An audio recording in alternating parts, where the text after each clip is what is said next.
the 75 basketball team was actually a team. We was all unselfish players. We worked well together. Everyone checked their egos at the door. It didn't matter who scored, as long as we won the game. That was the ultimate goal. Led by Hall of Fame head coach Pam Hennessy, the 1974-75 Husson women's basketball team made Maine Association for Intercollegiate Athletics for Women history by becoming the first non-branch of the Maine University system to win the MAIAW Division A state championship en route to a program record 15-2 overall mark. The Braves began their quest to the state title by defeating the St. Joseph's College of Maine Monks by a score of 97-16. The 80.1 win still stands as the largest margin of victory in the series with the Monks. From there, the team would make the long road trip up 95 to face the University of Maine at Presque Isle. The Owls would prove to be the first team to challenge the squad. Having home court advantage, UMPI pulled a small lead and hung on for the 42-39 victory. From this point on, the Braves reeled off 6 consecutive victories over Colby College, 55-40, Westbrook College, 60-31, Bowdoin College, 74-22. The 52-point win still stands as the largest margin of victory in the series with the Polar Bears. University of Maine at Machias, 80-55, Bates College, 60-33, and Nason College, 72-19, before facing their all-time rival University of Maine at Orono. The Black Bears were the second team and the last team to put the bite on the Braves as UMO came away with the 67-56 victory inside Memorial Gym. Well, I think the atmosphere was exceptional. The players got along, they worked hard. When they came into the gym, they all had one purpose, and that was to get better and to improve, and they supported each other. And sometimes off and on in the court, I think that kind of happened. We had one player on the team, Linda Duvall, and she'd always made it an effort to be nice to all the toll takers. She would pass out apples to them as we traveled. Phil was a 4-year player. At the time when all this was taking place, a lot of our student athletes on the women's side were in 2-year programs. So Sue was a special kind of person because she was one of those that stayed and graduated and played for 4 years. And she was a great competitor, and she loved to play. She was tough, you know, she was not that tall, but she played strong forward for us, and she held her own. She was averaged pretty close to 10 rebounds a game. She shot well from inside. She took care of her teammates, because if anybody got pushed around, she was going to push back and guarantee that. And I think her fieriness probably the thing that I remember the most. We had 2 Karens on the team, and they were the co-captains, and one was from New York and the other one was from Buckport, Maine. And they played hard. Yeah, I mean, they were a good duo. They played well together. You know, Karen Leach-Woodwell was a playmaking guard, and she was steady Eddie on the floor, and she read defense as well, and always hit the open person for the shot. And Karen Caputo from New York was a shooting guard. I mean, she was a prolific scorer. The post players, we had Linda Duvall, who was a starting post player, and she was a pretty good athlete. She played some other sports too, and she worked very hard. She got quite a few rebounds. She did get hurt occasionally, but at that time we had a backup for her, Bob Leonard, and she was another New York player, and she held her own. She was left-handed and kind of keep people off guard, having a post player at that time being left-handed. So I think we were really blessed because of our depth, if nothing more. We were pretty deep. So the other forward on our team was Berner Eldridge, and she was definitely a long-range shooter. I mean, she would, anytime we needed a big basket, she was there. I mean, she wasn't afraid to shoot, you know, and she had defensive people in her face, and if anything, that encouraged her to shoot even more, because she wouldn't mind talking to the other players. The turning point of the season came at the hands of the number 1 ranked team in the state, the University of Maine at Portland Gorham. The Huskies fell to the up-and-rising Husson Braves 54-40 inside Newman Gym, as the Braves closed out the regular season on an 8-game winning streak, ending any other team's chances for the state title. Following the win over UM Pogo, the Braves won the Husson Women's Invitational Basketball Tournament with victories over Nason 91-34 and UM Maine Machias 78-38. Which led to the victory of the year over the defending state champions, University of Maine at Farmington, the only team to defeat Husson in 1973-74. This was the game that the Husson College Braves had no intention of losing. The 66-50 decision over the Beavers proved that the 1974-75 women's basketball team was one of the best teams in the state.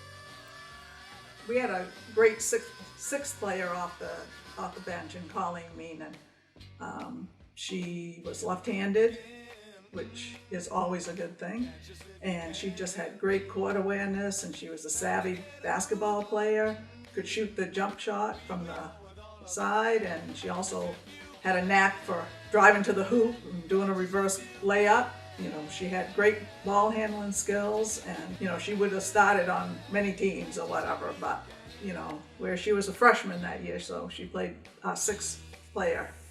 A couple of players that came from Noble High School down in Berwick was Linda Matthews and Nancy Springer, and they both played a forward position, and they both came off the bench and worked hard in practice, worked hard when they got the opportunity to play, and pretty much did anything that the coach would ask them. Marie Drast, she came from Mexico, and that also became her nickname, which was given to her by Berner, one of our players that liked to nickname everyone. So she played, you know, forward or center position. She pretty much, whatever coach asked her or whatever position asked her to do, she would do that. Another player that we had from New York was Ginny Trainer. She was a good ball handler and played a significant role on our team. And I think that year she was voted the most improved player.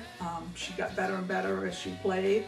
Ginny also had great hands and was speedy on the court. Unfortunately, there was a car accident and we lost Ginny in 1978. But she was a big part of Husson sports programs and played a significant role on our team that year. The other two people we got to talk about is my assistant coach and our manager. And both of those people love basketball. There's no question about it. And they wanted to be part of the team. And they both played a little before that. In the previous year, they had played a little bit, and they loved it. And Linda West was the assistant coach, and she did whatever I asked her to do. And she loved to shoot basketball, and she loved basketball. And Camilla she and Camilla worked well together. Camilla was the manager too, and I got them. A funny thing I can tell you about them was I gave them a checklist, and I said, every single trip you go on, you take this checklist and you mark down a check. Oh yeah. I'd say it every game, and I don't know if they did it or not, but I can tell you one time. We got up to Presque Isle to play Presque Isle, and we did not have but uniform tops. And they didn't know who was going to come out of the locker room to bring the bad news to me, because they didn't know I might fly back to Bangor, but I didn't. And what happened was, I said, you didn't use your checklist, did you? No, I guess we didn't. Well, anyway, we had to wear Presque Isle's dirty shorts. They were blue and they were dirty. They hadn't been laundered from the game before. And I'd have to tell you, we lost that game, but we got Presque Isle in the state semifinals. So I guess it all came out in the wash. After a week's rest, the squad traveled to Colby to close out the regular season with a 50-39 win over the Mules. All that laid ahead was the state championship tournament. The Braves defeated Colby College 63-45 in the first round, and the University of Maine at Presque Isle 58-38 in the semifinals, before knocking off a strong University of Maine at Portland Gorham squad 50-47 in the championship game.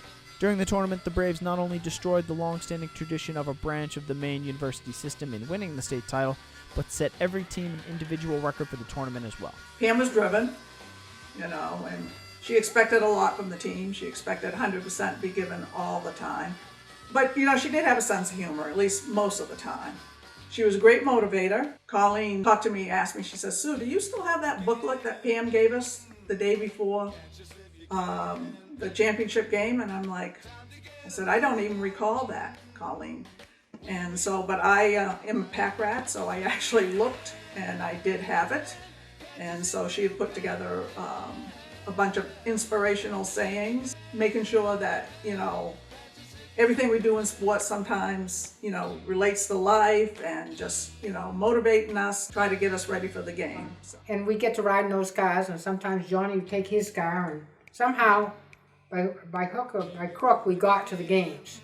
And So, I remember the song, we talked about that, Catch Us If You Can. We thought that, we played that every single game. That all came about because we always got the ball out, and we loved to fast break and get the layup as opposed to have to work around and do other things. So. When we were in a game, she expected us to be at full strength at all times. So she allowed us to pull ourselves out if we got tired, with knowing that we'd be able to put ourselves back in when we were ready. So it really encouraged us to, give it our best at all times, and gave us a lot of autonomy and yet interdependence as well with each other. Coach Hennessy, I think, really was ahead of her time as far as preparing us. She believed in serious conditioning preseason, and I think that really helped us as that year went on. When the season concluded, the 1974-75 team had established new program records for points with 1,100, scoring average with 64.7, scoring margin with 26.1, wins with 15, field goals made, field goals attempted, free throws made, free throws attempted, and points scored in a single game, while recording the fewest losses since the 1961 season. To this day, the 1975 squad still holds the program's record for the best single-season scoring margin. I think in reflecting over back and about sport and athletics has always been a part of me, and so my career was coaching, and then I became the athletic director, and my philosophy was that athletics should contribute to people way beyond the field and the court. And I think as I look to this team, they kind of reflect a different kind of success story. And I think what I would want as a coach is to have my players be successful, but I'd also want them to be successful in their life, even more importantly. And if we can learn those lessons as we go through sport, we've really learned a lesson. As a coach of the 1975 basketball team, I wish to congratulate everybody. They've been for their success on the field and for their success of their lives, and it makes me very happy.